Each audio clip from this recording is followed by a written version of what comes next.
Audio Jungle.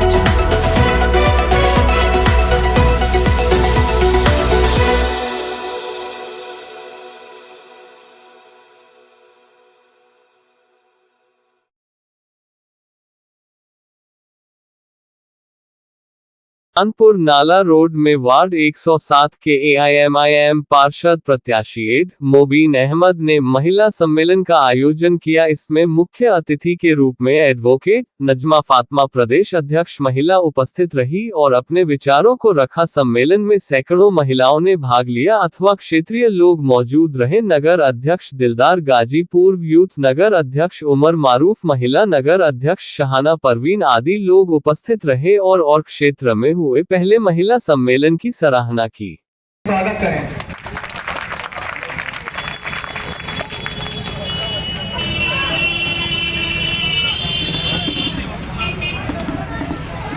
दरअसल बात हो रही थी हमारे हक और वकूफ की।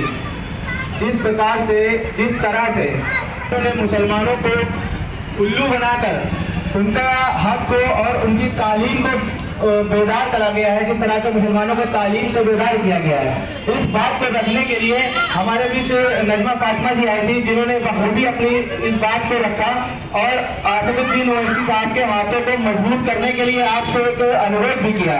और हम भी यही चाहते हैं और हमारे टीम के सभी लोग यही चाहते हैं कि आप असदुद्दीन ओवैसी साहब के हाथों को मजबूत करें, ताकि असदुद्दीन ओवैसी साहब आपकी आवाज़ को सड़क से लेकर सदन तक पहुँचाने में हमारी मदद करें। जिस तरह से 3 तलाक का मुद्दा हो या एनआरसी पर किसी भी नेता ने इस तरह से पहल नहीं करी। मुसलमानों के हुकूक पर सिर्फ असदुद्दीन ओवैसी साहब ने बात करी और किसी नेता ने नहीं करी। लेकिन ऐसा क्यों? क्योंकि असदुद्दीन ओवैसी साहब से हमारा रिश्ता कलमे का है और अलग नेताओं का हमारा रिश्ता वोट का है। वो हमारे पास आते हैं, हमारा वोट लेते हैं और चले जाते हैं, जो उनको बखूबी आता है। लेकिन असदुद्दीन ओवैसी साहब का मैम जरा अपना परिचय दे जरा। मैं advocate Najma Fatima, all India Majlis-e-Ittehad Muslimeen Uttar Pradesh महिला से। आज कहाँ पे आप आई हुई हैं? आज कानपुर में आए हैं हम। यहाँ पर हमारे संभावित प्रत्याशी हैं वार्ड 107 के एडवोकेट मोबिन, उनकी सभा के लिए। आपको किस कारण आना पड़ा यहाँ पर कानपुर में? मीटिंग करने के लिए, प्रचार करने के लिए, अपनी पार्टी के लोगों से मिलने के लिए, हालचाल जानने के लिए कि चुनाव का कैसा माहौल चल रहा है यहाँ पे। आने वाले समय में ओवैसी पार्टी कहाँ तक उभर के आएगी? ओवैसी पार्टी जो है ऑप्शन बनेगी समाजवादी पार्टी का, बहुजन समाज पार्टी का और कांग्रेस का, क्योंकि बीजेपी अपनी जगह बना चुकी है और बाकी अपनी जगह खो चुके हैं। तो पब्लिक को एक ऑप्शन चाहिए, एक क्या बोलते हैं, जगह चाहिए, खाली है, उस जगह को भरना है। तो उस जगह को एमआईएम भरेगी और हर फिरके के, हर समाज के लोग हमारे साथ जुड़ रहे हैं। क्या संदेश देना चाहेंगी आप आगे के लिए? संदेश यही देना चाहेंगे कि जिस तरीके से चूँकि ये तो लोकल चुनाव है, अगर मैं बात करूँ महंगाई की, बेरोजगारी की, तो वो बेईमानी होगी। इस चुनाव के संदर्भ में लोगों के हाल ये गंदगी फैली हुई है, मोहल्लों के अंदर नालियाँ नहीं बन रही, सड़कों में गड्ढे हैं और भी लोकल तकलीफें हैं, उनको दूर करने के लिए एक बार एमआईएम को चांद पे, पतंग के निशान पे वोट लगाए। जिसको भी पार्टी प्रत्याशी बनाती है उसको वोट दे। और बैरिस्टर असदुद्दीन ओवैसी हर किसी के नेता है, हर किसी की आवाज़ उठाते हैं। अब हर धर्म, हर जाति के लोग को उनके साथ आ जाना चाहिए। मोमिन अहमद के लिए क्या कहना चाहेंगी आप? हमारे अच्छे प्रत्याशी हैं, बाकी पार्टी का फैसला होगा कि किसको टिकट मिलता है। हमारे सारे प्रत्याशी अच्छे ही हैं। 100-200 लोगों ने यहाँ से पर्चा भरा, उससे भी ज़्यादा।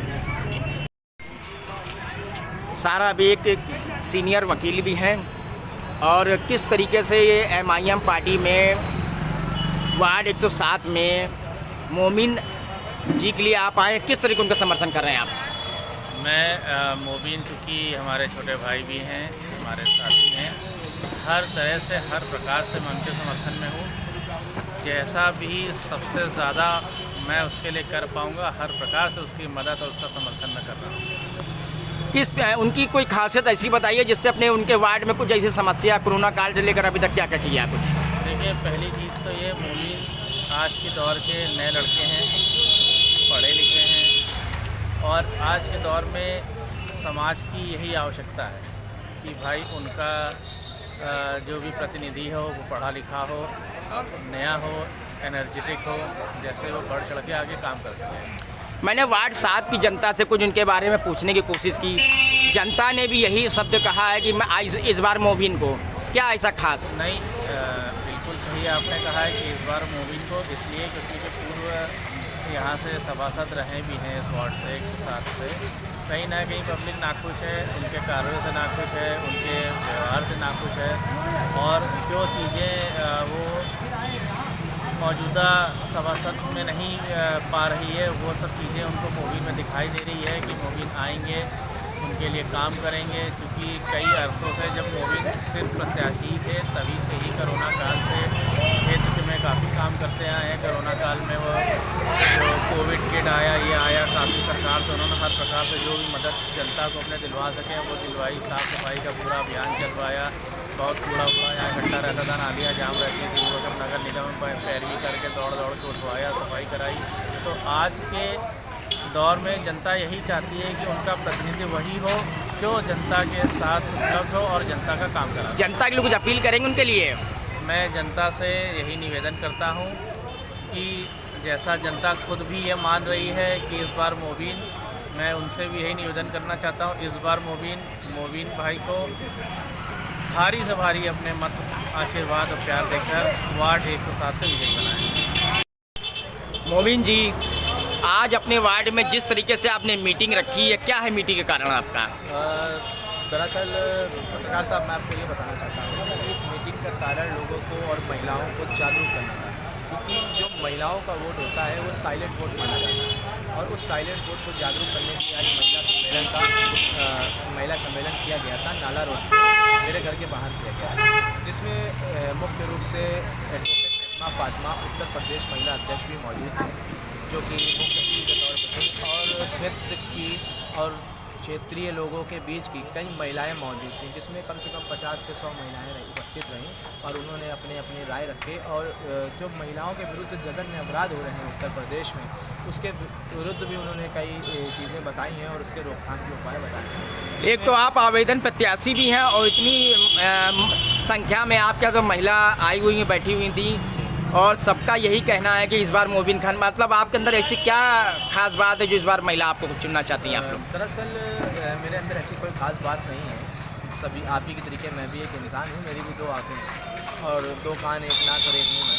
बस फ़र्क सिर्फ इतना होता है कि काम करने में और काम ना करने में, एक होता है नाकारा और एक होता है कारा।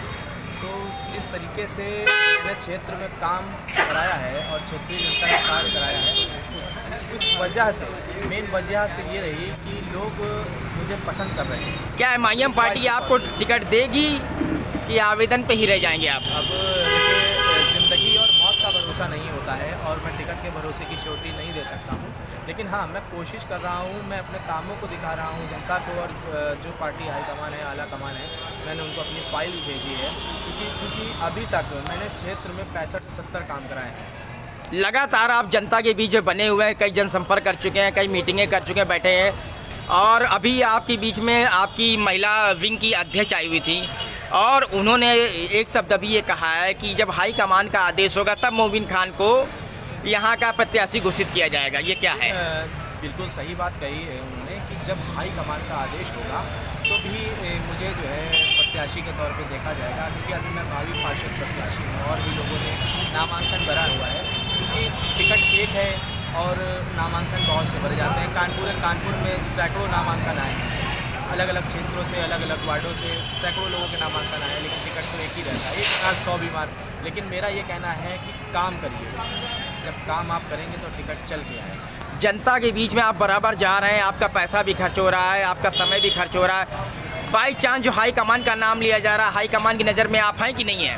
अब देखिए, हाई कमान है तो उनका नाम ही हाई कमान है, और हाई कमान हर चीज़ के ऊपर नज़र रखता है।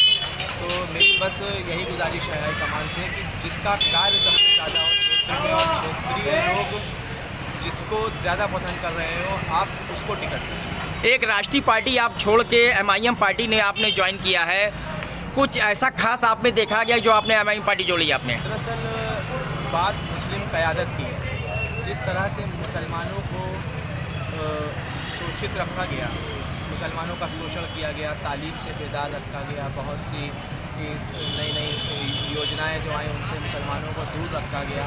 तो मैं ये चाहता हूँ कि मुसलमानों को आगे बढ़ाया जाए और जो अन्य पार्टियाँ हैं वो दलित, मुसलमान और जो पिछड़ी जाति है उनको आगे बढ़ने नहीं दे रहे। लेकिन असदुद्दीन ओवैसी की पार्टी, जिसके हमारे राष्ट्रीय अध्यक्ष साहब हैं, ऑल इंडिया मजलिस इत्तेहादुल मुस्लिमीन, दलित समाज, मुस्लिम समाज और जो पिछड़े समाज हैं सभी को साथ लेकर चलती है और सभी के लिए न्याय हित में कार्य करती है और ये एक संवैधानिक पार्टी है। ओवैसी साहब के लिए कुछ कहना चाहेंगे आप? बिल्कुल, ओवैसी साहब के लिए मैं यही कहना चाहूँगा कि अल्लाह उन्हें सलामत रखे, क्योंकि वो हमारी आवाज़ है, जो सड़क से लेके संसद तक हमारी आवाज़ को बुलंद करते हैं। तो मैं बस मेरे मौला से यही दुआ करता हूँ कि असदुद्दीन ओवैसी साहब को अल्लाह सलामत रखे ताकि हमारी आवाज़ को वो बुलंद करते हैं। आप वार्ड 107 के प्रत्याशी हैं, इसके अलावा जनता से क्या कहना चाहेंगे? मैं वार्ड 107 का पार्षद प्रत्याशी हूँ, तो मैं जनता से यही अपील करता हूँ कि एक बार मुझे मौका दिया जाए ताकि मैं अपने आप को साबित कर सकूँ, मैं अपने कामों को आपके समक्ष रख सकूँ और आपके कार्यों को सदन में महापौर जी के समक्ष रख सकूँ, सदन में उठा सकूँ, ताकि अपने क्षेत्र का विकास कराया जा सके और मैं अपने क्षेत्र के विकास को आगे बढ़ा सकूँ और मैं क्षेत्र को मॉडल वार्ड बना सकूँ। कुछ कार्य ऐसे भी आपने किया जब पार्षद ने, उससे पहले भी कुछ आपने कार्य किए हैं?